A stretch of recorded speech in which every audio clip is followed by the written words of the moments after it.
जय हिंद फ्रेंड्स। तो इस तरीके से हम 3 पेज कवर कर चुके हैं। आप फटाफट से रिवाइज करेंगे कि हमने इन 3 पेजेस में क्या क्या पढ़ा है। ओके, तो हमने 3 पेज पढ़े हैं। कौन कौन से 3 पेज पढ़े हैं? हमने पेज नंबर सेकेंड से शुरू करा है। पेज नंबर सेकेंड से हमने दोहरान शुरू करा है, जिसमें हमने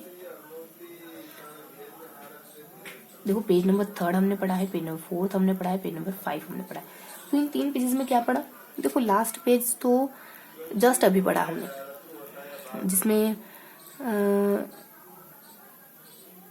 राजस्थान की जिलों के बारे में बताया गया था। ये राजस्थान का एक थोड़ा सा बस बेसिक आइडिया हो जाए इस हिसाब से थोड़ा सा रफली मैं बना रही हूँ। यहाँ 5 जिले पड़ते हैं। यहाँ उन्हीं 5 जिलों के बारे में बता रखा था। फिर इन 5 जिलों को 3+2 कैटेगराइज करके समझा रखा था इनके बारे में।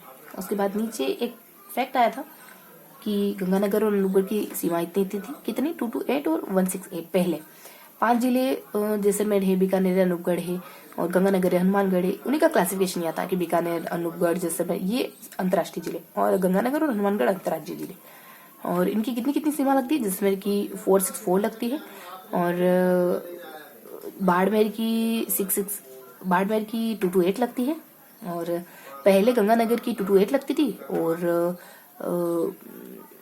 गंगानगर के साथ एक बीकानेर की 168 लगती थी क्लासिफिकेशन से पहले। तो एक एक एक है ना, यहाँ पे 3 फैक्ट थे इस तरीके से 1 2 3।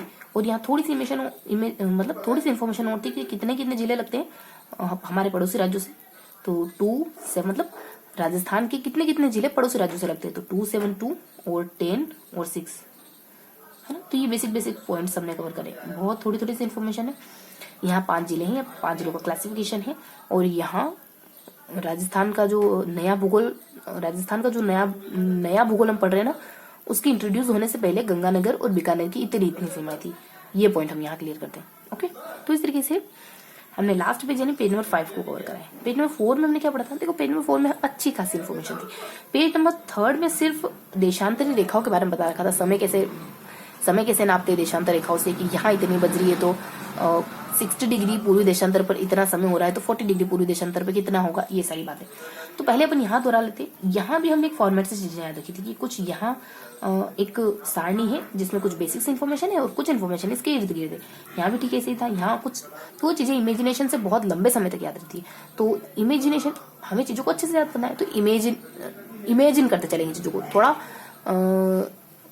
थोड़ा सा है ना, उनको एक फॉर्मेट देते चलेंगे कि जैसे हम पेज नंबर 4 पढ़ा, तो पेज नंबर 4 में हमने यहाँ इस फॉर्मेट में कुछ पढ़ा है, फिर यहाँ इस फॉर्मेट में कुछ पढ़ा है और इसके अलावा इनके ऊपर नीचे कुछ पढ़ा है। ऐसे चीजें लंबे समय तक बरकरार रहेगी आपके माइंड में, अच्छे से याद रहेगी। मतलब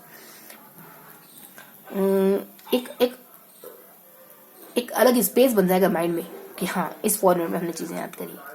और जब याद करने की कोशिश करेंगे आपको एक फॉर्मेट ध्यान आएगा और इस फॉर्मेट से इसके साथ लगती हुई सारी चीजें तुरंत याद आ जाएगी। ओके, और यहाँ नक्शा ध्यान रखेंगे और 1 2 3 3 पॉइंट्स ध्यान रखेंगे। यहाँ ये फॉर्मेट ध्यान रखेंगे। इसके अलावा यहाँ इस फॉर्मेट में राजस्थान का अक्षांशीय विस्तार, देशांतरी विस्तार, लंबाई, चौड़ाई, विकर्ण, सबसे उत्तरी जिला, दक्षिणी जिला, पूर्वी जिला, पश्चिमी जिला, ये सारी बेसिक्स इन्फॉर्मेशन थी।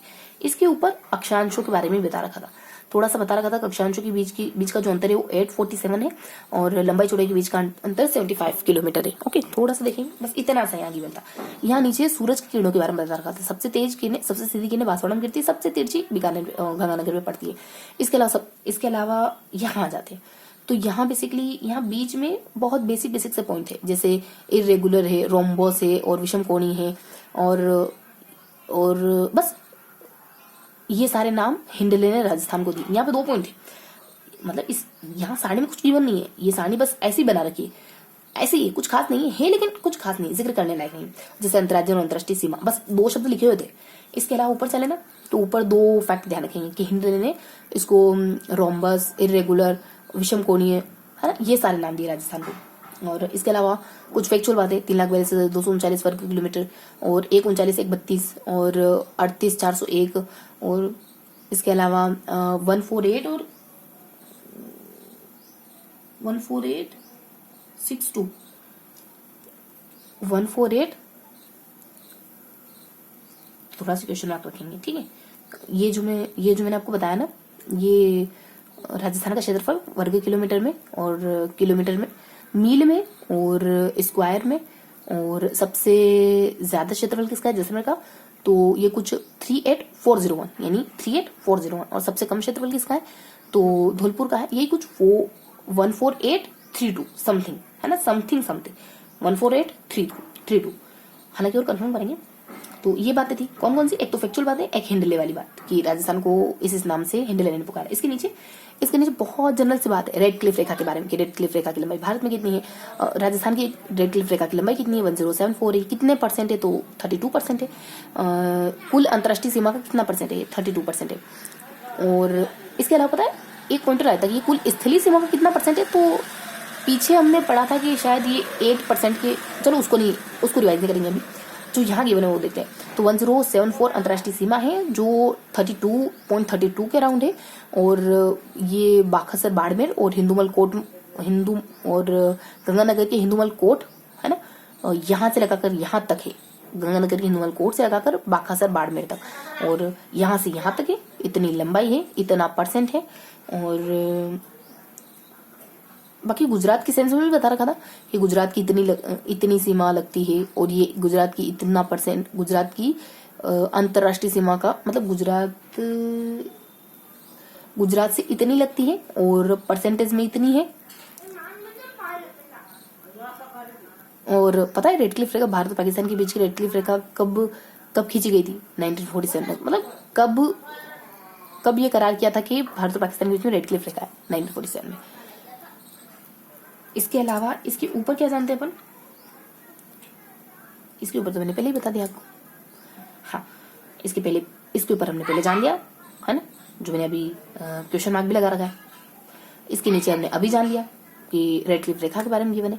और थोड़ा सा यहाँ थोड़ा सा हल्का सा 1-2 फैक्ट और थे। जैसे सबसे बड़ा दिन 21 जून होता है, सबसे छोटा दिन 21 मार्च का होता है। नहीं, सबसे छोटा दिन है ना दिसंबर का होता है, 22 से 23 दिसंबर का, 23 दिसंबर का मे भी। और बराबर दिन 21 मार्च का और 23 सितंबर का होता है। बस इतना ही। अब पहुंच जाते हैं पेज नंबर फर्स्ट पर। तो पेज नंबर फर्स्ट में हम क्या पढ़ते हैं? देशांतर रेखाओं के बारे में। यहाँ हमने देशांतर रेखाओं के बारे में पढ़ा है। क्या क्या पढ़ा है? देशांतर रेखाओं की संख्या 160 होती है। 4 मिनट लगता है एक देशांतर को पार करने में, है ना। और बस इतना ही था। और फिर बहुत सारे सवाल थे। और जानते हैं एक नागौर का कोई प्लेस है, नागौर का XY प्लेस है जो मिडिल में पड़ता है, बिल्कुल मिडिल में एक्स। तो इस तरीके से हमने सारी बातें डिस्कस कर ली। थोड़ी सी अंडरस्टूड रखी है, लंबाई चौड़ाई और विकर्णों की लंबाई, ये हमने डिस्कस नहीं किया है, लेकिन अंडरस्टूड है, बहुत जनरल सी है। तो क्वेश्चन मार्क को क्लियर करेंगे और इल्म नहीं कैटेगरी को ढूंढेंगे। तो देखो विकर्णों का अंतराल ध्यान रखना होगा, इल्म नहीं कैटेगरी। तो जो भी मिलता है उसको अपन लिखते चलते हैं। इल्म नहीं कैटेगरी विकर्णों का गैप कितना है? 66 है ना। फर्स्ट पॉइंट तो ये हो गया। सेकेंड पॉइंट 142 2 लाख 3 लाख, ये तो बिल्कुल करेक्ट था। और ये करेक्ट था क्या? ये शायद आगे पीछे हो गया था, इसको करेक्ट करेंगे। 132 मतलब 1 2 3 आगे पीछे करिए और बाद में और पीछे 139 आगे का ध्यान रखो, 1 2 3 दैट्स ऑल। जिससे हमने कहा था कि 38401, ये बिल्कुल सही है। धौलपुर का थोड़ा सा आगे पीछे था, शायद 14 और 86 ऐसा कुछ, 14826। वाह, ये तो बहुत अच्छी बात है। 2 2 4 2 2 4 6 और 8, 2 2 2 2 2 2 4 और 2 3 6 2 4 8 है ना, पैटर्न बन गया। तो यहाँ तो हमने सब कुछ दोहरा लिया। यहाँ हमने रेड क्लिफ रेखा की लंबाई भी इल्म नहीं कैटेगरी में आ जाएगी। कितनी है? 3323। जो इल्म नहीं कैटेगरी में आएगा ना उसको इल्म नहीं कैटेगरी में लिखेंगे। अब मुझे नहीं लगता कुछ खास बच गया। यहाँ नागौर का कौन सा इलाका? लामपोलाई, जो बिल्कुल बीच में पड़ता है। देशांतर रेखा के बारे में कुछ है नहीं, टोटल संख्या हमने बता दी थी। और यहाँ बस ये पेज पढ़ा हमने और लास्ट पेज अभी डिस्कस किया। तो ये था आज का सेशन। मिलते हैं अगले सेशन में।